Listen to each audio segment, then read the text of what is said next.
So you've gained how many more clients? Probably like 10. So how many total are you working with, give or take? Probably between like 15 and 20 now.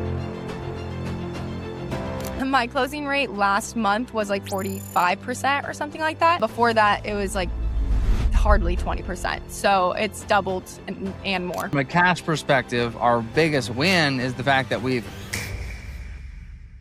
Welcome back to AR Podcast. My name is Mike Crowson, the CEO and co-founder of AR Funnel. And today I have Jayden. She is a very special individual. She's been able to come in person. She's extremely bubbly, great personality, amazing content creator. So if you don't follow her, you probably should. But we had the honor of having her come into a workshop a few months ago, and I'm excited to talk about that, along with who she helps and how she does it and how she's been able to find success in this industry. So Jayden, thank you so much for coming on today. So since a lot of your training and coaching is a very tied to psychology, how does that actually help somebody see better results? Yeah, so what I see, so I've created this framework of CALM is the acronym, and we found that results last when a client moves from the C phase through the M phase. And C is contact, which is before any behavioral changes happen, you have to actually identify what the pattern is. And then from A is awareness, and that builds the skill of calling it out yourself. Noticing the trigger, the response loop, whatever it is in real time, recognizing the restriction, the binging, the emotional eating, whatever it is that you're struggling with. And then from there, you add in the layer piece, and that's adding in new tools or structuring gradually on top of that awareness. So with protein targets, exercise, movement, sleep, all those different behavioral changes. So the nervous system isn't flooded with too much change at once. And then from there, we move into the M, which is mastery. And with that, the client is running the system independently, adjusting it without needing too much extra support, knowing that these things are internalized rather than externally enforced. And so you go from creating the awareness of it all the way through knowing how to navigate these certain situations that used to trigger you, used to spiral into whatever habit it was that we were trying to break. I love it. So in other words, with your CALM method that you give all the clients that goes through your system and they learn, how confident are they when they start that they'll be able to continue this on their own after leaving your program? Yeah, people are pretty confident because they'll find themselves going through it and then they become aware of, wow, 2 months ago, I used to do X, Y, and Z. Now I see this. And it's not always linear. There's often times where you fall back into an old habit, just like anything else. And then you pick it back up and you learn how to go back maybe a step or two and then go through that step all over again and then relearn it, practice it. Just like anything else, the more often you do it, the better you get at it. And then people often come out on the other side. Now they're not tied to food morally. Their body image is a lot more neutral. They see things in terms of performance and not just whether they look good or bad or food is good or bad, but using food as a tool, using exercise as something to better themselves inside and out. And so do you have a personal story that's essentially attached to how you use the CALM method with your clients now? Yes. Yeah. So for example, I have coming off of the 4th of July weekend. That is a situation where a lot of people are in an environment of trigger foods. It's a lot of food everywhere, a lot of food that isn't what they typically eat to be reaching their fat loss goals, their fitness goals. So we have to go through this in terms of one day is not going to kill our progress, but if we turn one day into a full weekend binge cycle, then that is what's going to deter us. So for example, I had a client who was really nervous going into the weekend. She was going to the lake with her friends for 3 days. And one night they had planned to go get lobster rolls and they're going to get dinner at a hot dog restaurant. Very far from what her plan typically looks like day to day. She also wasn't going to be training. But the thing is, when we can control everything else, when we put protein in with our breakfast and we get our steps in and we control the 6 other days that were leading up to that one day of having a lobster roll and a burger, hot dog, whatever it is, that's not going to actually deter us in terms of fat gain again. And also having that mental looseness and being able to be present, not track it, not identify morality to it, and being supported in a way to say, you can have this and your life isn't going to crumble is exactly what she needed in order to go into that weekend without being self-conscious, without like white knuckling it and then falling into that guilt shame cycle, but being told like, this is okay. Nothing negative is going to happen from this. And then coming back, maybe the scale fluctuated, but knowing that it wasn't because of fat gain, it's water retention and walking clients through that whole process all over again. And so, Absolutely. yeah, that's something I feel like is huge, is, navigating those holidays. And because that is real life, that is what lifestyle clients look like. So for the woman that's, let's say, in her 30s, Yeah. who struggles with I start my diet on Monday, and then by the weekend hits, we've got date night, we've got kids, we've got something, we got a plan, a birthday. Yeah. What do we tell them? What's the number one thing they need to do to find results while still living life? Yeah, so a big thing on that, I would say, is you have to start your day the way you start any other day.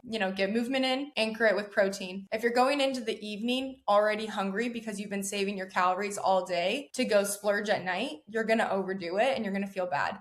But if you are eating leading up to it and then have a normal meal, and I call it intentional eating instead of intuitive, because when we eat intuitively, that's often autopilot emotional eating. But when we eat with intention, we're eating the same type of ingredients we eat throughout the day. And so if you're going to a restaurant and you know what restaurant you're going to, you can always plan ahead. You can track your meal ahead of time and navigate around that. If you don't, then one meal out of, you have 6 other days of the week, you hit all 3 of your meals during that week, you're hitting your exercise, you're still getting your movement in day of, then one meal is not going to tank you. So that's kind of how I navigate that. And also just like knowing that that's real life. And so we have to figure out a way around it. We have to figure out how to track proactively, how to make decisions. And if you used to order a quesadilla with guacamole and chips, and now you're ordering fajitas and not getting the guac and chips, like that's a step in the right direction. That's a forward progress. If you're used to getting a blended margarita and instead you get a sparkling water, that's a step in the right direction. I love it. And so you said something really beautiful there that I wanted to point out. For the person that feels like they need to intuitively eat, what does in your mind eating with intention actually mean? Yeah, so I love this because I think there's a time and place to track and not to track. You have to track to become aware of what you're doing. You need to become equipped with tools. It's like data. You don't go into the next month saying, I need to save better, but not budget. So you do the same thing with your macros and your calories. You learn what macros are, you learn how to, in a way that hits your goals. So then you can hit these goals. Then once you get to a point where you just want to sustain, then you can start to gradually reduce the amount of tracking you're doing. And so by doing it gradually and not just going fully off, then you learn to trust yourself. You learn to become intentional, to choose foods. And so it's a matter of choosing foods that you typically eat, but not tracking exactly how much, because you don't go from eating chicken and vegetables and sweet potato nearly every lunch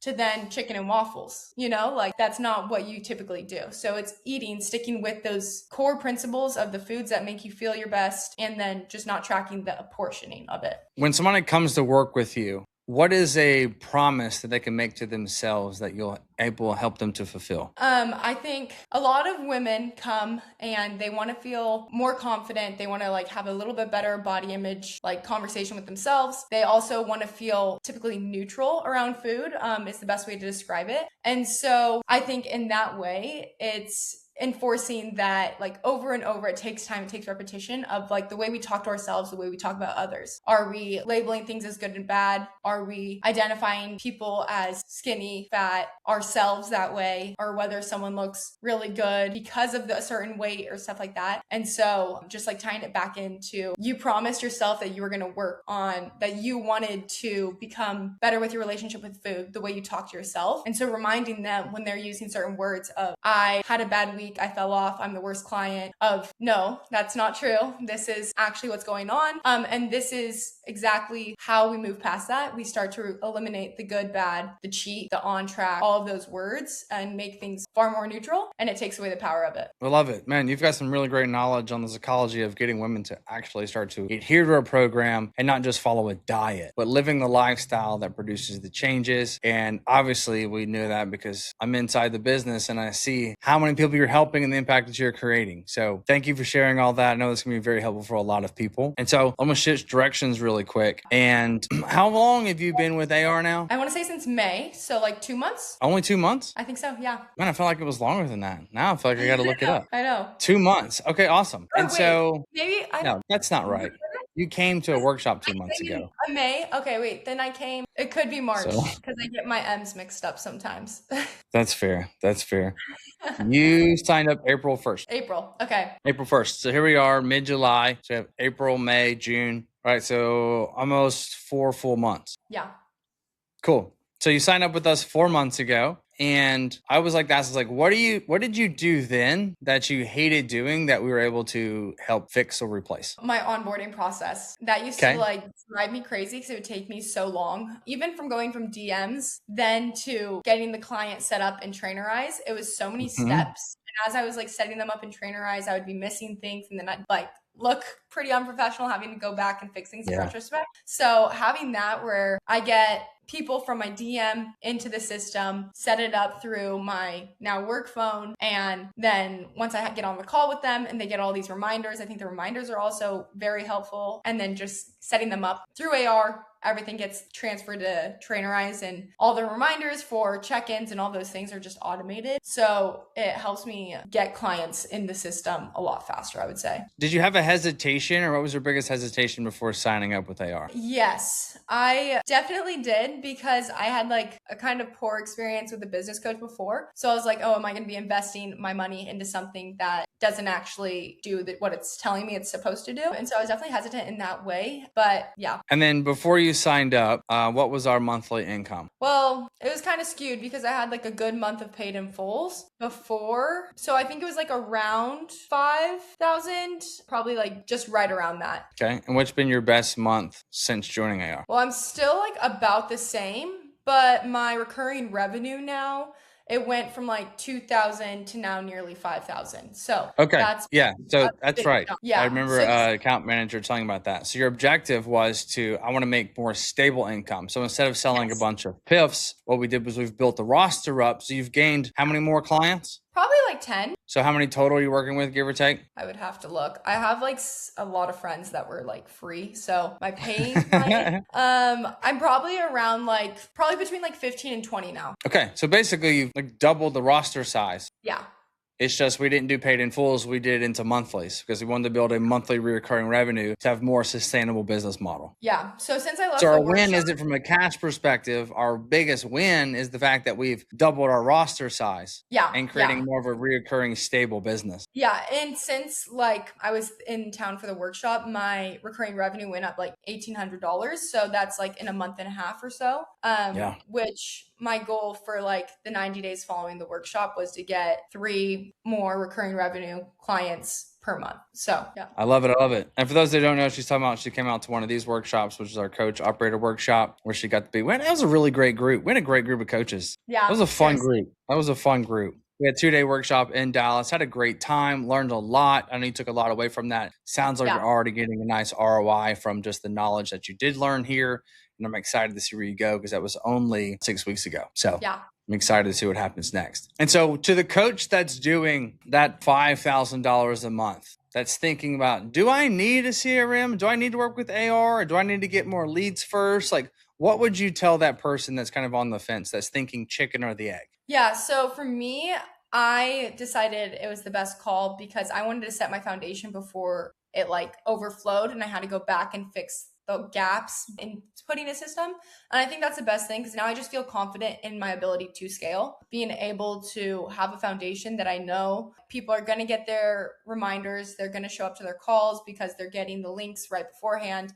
All these different things. And then also transferring people from DM over to text message. I think it feels like a lot more personal. And so being able to like have that one-to-one contact with people makes them feel more valued. So I think even if you're only messaging a few people a day, you make those few people feel seen and they're already bought in by the time they get on the phone with you. And so has your closing rate increased? Yeah. So my closing rate last month was like 45% or something like that. Before that, it was like hardly 20%. So it's doubled and more since. Do you think that the double in your close rate come from using the AR software or coming to the workshop or learning how to have a better funnel? Probably a mix of both. I think coming to the workshop is like what solidified it. Like things I learned about a sales deck, making sales, the onboarding process, not selling a salesman, but selling like me, Jayden as a coach has like made a big difference in that process. And then just the confidence in what I'm offering. I definitely locked that in while I was at the workshop. So beautiful. I love it. I asked that because I also think that it is a 50-50. I was just curious what you're going to say. So I Yeah. think that the software itself definitely increases nurturing, but Yeah. also think with the right system in place, plus to come to the workshop, you got some foundational questions answered in confidence in what we're actually pitching and saying, I don't know if this is right, but I've been doing it. I'm saying, no, this is the right thing. We love Yeah. this. Continue this. Add this in, though. Make this slight adjustment. Now we go Yeah. in there with full confidence with the idea that people love to pay me money. And now you show up in a whole new way on those calls, and your system is professional that matches it. It's just a win-win situation, which is why we love, obviously, the funnel for everybody. And if you can make it to a workshop, it's going to be the cherry on top to make sure that you go crush it whenever you leave. And it seems like we're doing just that, which is what we want to hear and which we love it. So for those that don't know, from the workshop perspective, what would you tell them if somebody was like, well, I don't know if I want to do the in-person thing? Was it worth it for you? Yes, yeah. I think for me too, like all of us as coaches, we're relational. That's a huge aspect of coaching is, building that relationship. And as an online coach, it's a little bit different. And so I felt the same way about coming and meeting you guys in person, like getting that hands-on experience. I think that's way different because when you're doing stuff over Zoom, it's a little bit harder to be like, hey, let me grab your computer. Like, let's make this adjustment right here. And so being able to have that, I felt like that was worth all of it. Like just being able to really get a grip on my company itself. Well, I'm excited to see where you go over the next 90 days. It's always exciting. I know you got your scholarship coming up next week, so we're stoked to see the results on that. Let's just put it out there. How many clients are you looking for? What's going to be a win for you from the scholarship? That's a good question. I think that honestly, if I could get like 50 applicants, 20, like go from like that, like 25 to 50 applicants, and then be able to onboard at least 10 or 15 people would be a huge win. I think that would be, I think maybe it's like shooting for the stars a bit, but also I'm like, I don't even know what shooting for the stars is right now at this point in my business. Yeah, so. I don't know that it's shooting for the stars. I don't think that's unrealistic. You've got a really great social media following. You're really great at content. You've never done anything like this before. I think it has a lot of legs. I can't guarantee any results for anybody to work with or anybody that's listening, but our scholarships do pan out to be about a 25 to 30% client sign-up rate based off those applications. So if you did get 50 applications, you should get around 15 to 12 people to sign up. Yeah. So I think those numbers are very realistic. Yeah. And also too, determining whether you want to do monthly or want to do paid in fulls is whether we continue to build a roster or we stack a bunch of cash. Either way, that's a personal decision for the coach themselves. But I don't think that's unrealistic. I think you can make that happen. Yeah. I mean, we've had people do it before and they got 400 applications. Right. And they had like 100,000 followers. So it just depends on who sees it and the messaging and how good you make the content and how great you are with building relationships with your people. And now they just need that opportunity, that extra push to make it happen. So basically what I say is for the next 4 days, whenever you launch it, scream from the rooftops. Like people don't have no idea that you just talked about a scholarship 2 hours ago. Say it again. Yeah, absolutely. What is it? The whisper, tease, shout. That's it. Yep. So that's it. I'm really excited. When I mean shout, I mean shout. Yeah. Yeah. I'm excited for that. It'll be good. And I think also too, like having AR's whole system of like the automations for that is going to make like a big difference because I didn't even know how to run a scholarship play before. A lot of people run scholarships on a lot of different mentorship programs. The difference is that we have the framework and software on the back end to support it. So you don't have to do anything from a manual perspective. Everything becomes automated, which means we have a higher opt-in rates, higher show-up rates to calls, hire people to essentially book those calls. It's a lot more streamlined, and you don't have to use a personal cell phone with all these strangers. We're able to disqualify our tie kickers. It's just like we've just had lots and lots and lots of success with it, which is why we want every coach to run it twice a year, because who doesn't love a bunch of new clients coming in twice a year during a slow season of their business? Right.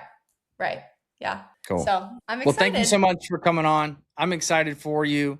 I'm also really proud of you. I don't tell people that enough, but I am very proud of what you've been able to accomplish and do.